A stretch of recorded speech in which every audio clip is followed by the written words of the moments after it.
For today's YouTube video, guys, I'm going to be showing you the new best controller settings here in Black Ops 6 Season 4 after the mid-season reloaded update. Now, if you're having any trouble not winning gunfights, you're not being accurate, and if you're just trying to get better, I promise the settings I'm about to show you are going to make you a better player. So if you guys are new and find this video help you out in any way, hit that like button, subscribe to the channel with notifications on, and let's get into it. Now, real quick, guys, before I start talking about my settings, I do want to mention it doesn't matter what controller or console you're playing on. It does not matter whatsoever. You copy my settings down, I promise you, you are going to become a better player, winning more gunfights, you're being more accurate, you're getting higher kill games, increasing your KD, dropping tactical nukes. I promise you're going to be doing those things once you copy these settings down. Now, getting into our settings here, we're going to start with our button layout and stick layout, which is on default. Now, the reason why is because of the controller that I use. I use the Edge controller, which have paddles on the back here, and as you guys see here, my left one allows me to slide and dive, and my right one here allows me to jump, so I never have to take my thumbs off my analog sticks,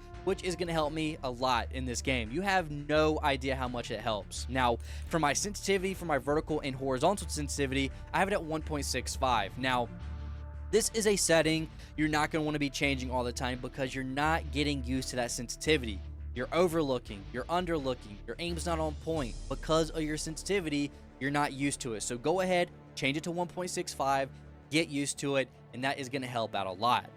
Now, for my controller vibration, we're going to turn this off. This is a setting that you want to change because it can make you a bad player or a good player. So turning this off is going to make you a good player.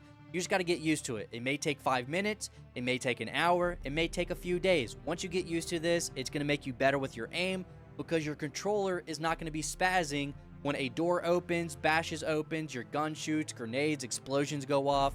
You do not want your controller to do that, so go ahead and turn this off and get used to it. Now, for my dead zones, go ahead and copy these down. Our left stick is going to be 1 in 55. This is going to be easier to activate, and our controller is going to register our movements a little bit easier. And then for my right stick, I have at 2 in 99. So it's going to be sensitive, but there's not going to be any stick drift still, so our aim is going to be more sensitive. I can snap onto my targets easier. It's just going to help out a lot. My L2 and R2 button dead zones are going to be 0, so our bottom triggers here for aiming and shooting, that is going to be more sensitive, so our aiming and shooting is a lot better, faster, and easier for us to get those kills and win those gunfights. If you need help with any challenge in Black Ops 6, make sure to check out Damn Mods. They can help you with any challenge in the game, from game challenges, maxing weapons out, to even unlocking mastery camos. They are trusted by thousands of customers, and you can save up to $100 using code Paradox at checkout. Link will be in the description. Now, jumping into my aiming settings here next, we have our sensitivity multiplier. This may be one of the most important settings that you can change in this video. Now, what you're going to want to change it to is 0.70. Now, this is also a setting that you're going to want to change and not change at all because you need to get used to this. It's going to be easier in your gunfights. It's going to be easier for your accuracy and also tracking your targets. You want to be able to track your targets. This is going to help you win more gunfights, I do promise. Now, for my advanced settings here, we have our ADS sensitivity transition timing. We're going to put this on instant. Having this is on instant is going to instantly change our ADS sensitivity multiplier down from 1.00 to 0.70. This is going to help so much tracking your targets in gunfights. That's very important. Now, for my aim response curve type, I have it at linear. I'll let you guys argue about that in the comments on which is better. If you see my gunfights, if you've seen my gameplays, you know how good my aim is. That's all I'm going to say. My aim backs this up. Linear is so good. I love it a lot. And also to help this, we're going to press square, and our slope scale is going down to 0.80. This is also going to make our aim a little bit more stickier, so put this on 0.80. Now, target aim assist, make sure to have this on. If you're playing with this off, if you're on controller, why? That's all I'm going to say. Why do you not have aim assist on? This will easily make you a better player if you have this off. So getting used to this, if you have it off for some odd reason, I mean, this can make you night and day difference between a good player or a bad player if you have this off or on. So, I mean, if I did not have aim assist, I wouldn't be as good as I am with aim assist on. No kidding. So, make sure to have that on. Now, for my movement settings here, we're going to press square on our sprint assist. We're going to make sure to have our tactical sprint assist on. This is a very important setting if you're new to this game. I know a lot of people are coming into this game and everything, so, you know, make sure to have this on. Our sprint assist delay is going to be 0. Our sprint assist sideways and backwards is going to be on because it's going to make it easier to run sideways and backwards this is going to be easier for us to activate our Omni movement, so make sure to have these on. Now, corner slicing, I like to have this on. Some people don't, some people do. I like to have it on because if you're looking or near a corner and you aim down sights, you automatically lean over, so it's going to be easy. And on the other screen, by the way, it doesn't show you leaning over, so it's going to be easy kills. You can get some crazy off angles and just get some free kills. I call that free, easy, cheesy kills. That's what I call it. Now, for my slide and dive behavior, I have this on tap to dive. I don't know who watches the CDL, but Mercules, the person that just won MVP in COD Champs, he actually uses tap to dive. I've been using this since the beginning of the game, but tap to dive, I like it personally. If I have to get out of a gunfight or something like that, I can just easily tap circle, B, or, you know, my paddle, and that's going to make it easier for me to just jump away from a gunfight or an explosion. So I like to have it on tap to dive. Now, also, we're going to go to our movement advanced settings, and this really just depends on your perk that you use. Now, I use Slipstream, so I don't get a tactical sprint, so I have it on single tap run. Now, if you are using like double time or something, or using your tactical sprint, you're going to want to have it on single tap sprint, so it's easier to activate the, the tactical sprint. So with me using Slipstream, not having a, a tactical sprint, I just keep it on single tap run, so I'm only running. So, and if you're going to use Slipstream, by the way, you actually automatically get a 100 millisecond faster sprint to fire speed time on all your builds. So that's something for you guys to know as well for perk number 3. It's actually really good. So again, if you use tactical sprint, single tap sprint. If you don't use tactical sprint, put on single tap run. Now, there's nothing really I want to talk about in my combat settings because there's really just nothing to yap about, but we are going to go to our graphic settings here next, and if you have 120 hertz refresh rate, go ahead and turn this on. This will make your game a lot more smooth when playing. You want to have the game super smooth. That is one thing that's going to make you a better player, having your game nice looking and smooth. That's all we want, so make sure to have this on. Now for my gamma, I don't change anything. I just keep it at 50 for my gamma and brightness. Echo mode, I do not have nothing on. I literally hate this setting because it literally does not do nothing. This is literally a waste of a setting to be in the game, so just keep this off. Now for my quality, we have world, weapon motion blur, and world motion blur, weapon motion blur, and depth of field.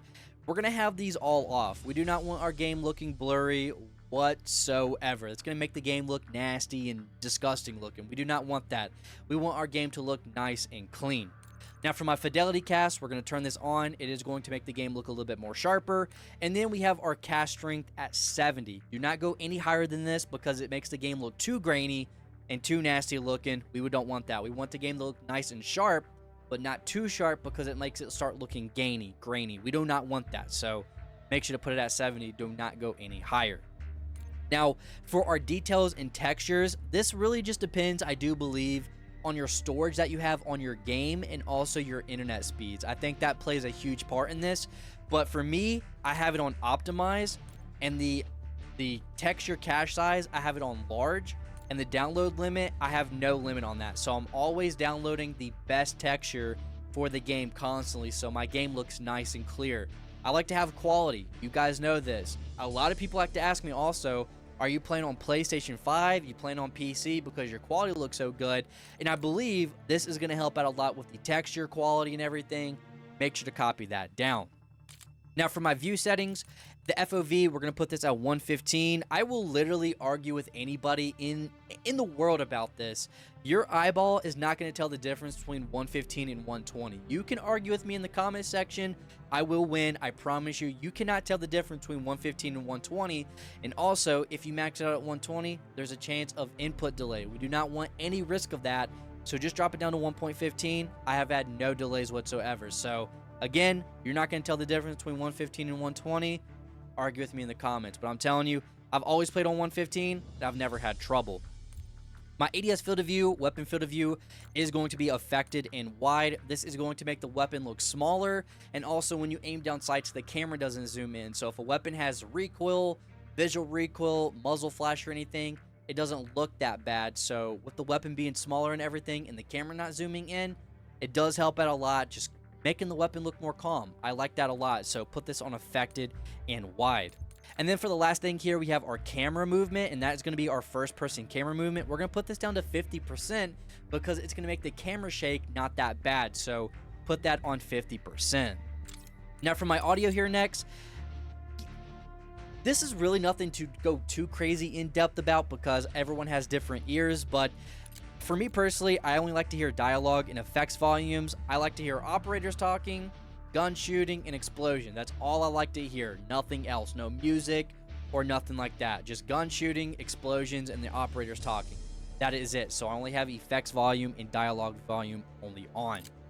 Now, my audio mix, I have it on Sucker Punch. This is going to change how your ears are. I am telling you right now, Sucker Punch, you are going to be able to tell people where they're shooting from, where footsteps are. I love this a lot here. So Sucker Punch is a must-have when you are playing this game, and especially having a headset. I use the Astro A40s. If you're using earbuds, any headset, make sure you have it on Sucker Punch. And then also something I want you to change, a lot of people talk about this as well, my hit marker preset sound. I have it on classic, which is from the Black Ops 4 hit marker sounds, if you like that. If you want like the newer ones, you can put it on default, but classic is easily the best one. And then we're going to jump into our interface settings here, and we're going to go to our gameplay HUD. Now the first thing that we're going to change is our safe area. This is going to make your square, as you guys see here, as small as possible, so all the action is close to the center of the screen as possible. This is going to help so much just reading the game, reading your mini map, your ammo count, the streak you're on. It just helps out so much just playing this game. Again, you just want all the action to be as close to the center of the screen as possible. Now, we're going to change only one thing in the multiplayer HUD preset. It doesn't matter what interface setting that you're using for your, your HUD. It does not matter. I just keep mine at default. Now, we're going to go to our visuals here, and we're going to put our scale to 115.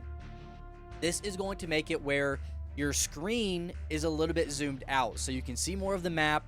It's easier to read spawns. It's easier so much, like if there's a harp up, personal UAV, gun shooting, forward intel, if you have that on, just know where people on the map.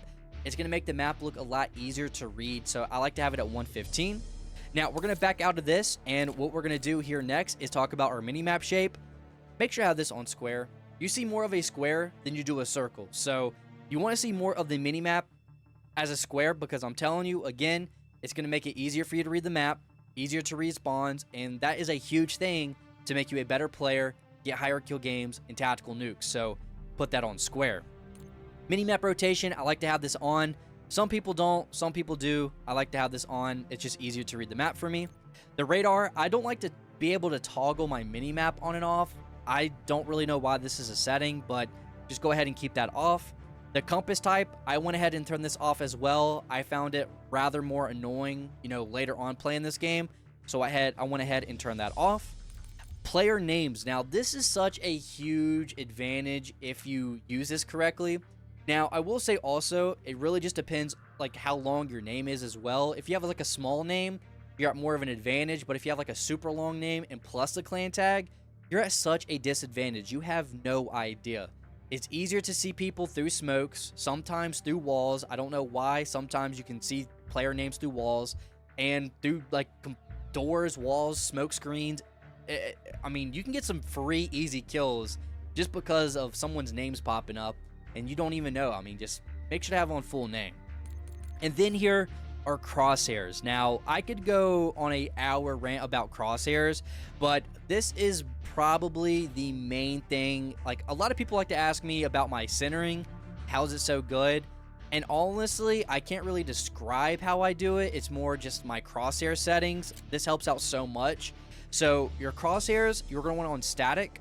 Make sure to have the center dot on. So you see the center of the screen at all time. It's going to be a little dot. We're going to make that dot a little bit larger. So we're going to go ahead and put this on the largest. This is, up to you, the crosshair spread. So like the little T, that like the little cross it shows in the center of the screen. I like to have this on. It just makes it a little bit easier for me to see, like, in my gunfights and everything. The opacity, I have it at 100. And then my crosshair colors, I like to have it at this like tealish blue color, because it doesn't matter if a map is dark or it doesn't matter if the map is bright. You're going to be able to see your crosshairs very easy. But I am telling you, if you copy my settings down, I promise you, I will put money down, you are going to become a better player. So I want you to copy these settings down. If you want to let me know any of the settings that you changed to my new settings, Let me know in the comments what are some things that you changed, and also let me know what was the best game that you got, if it made you a better player, if it made you a worse player, whatever it may be. Just let me know in the comments what do you think about these settings. But as always, if you are new, hit that like button and subscribe to the channel with noties on, and I'll see you guys in the next one.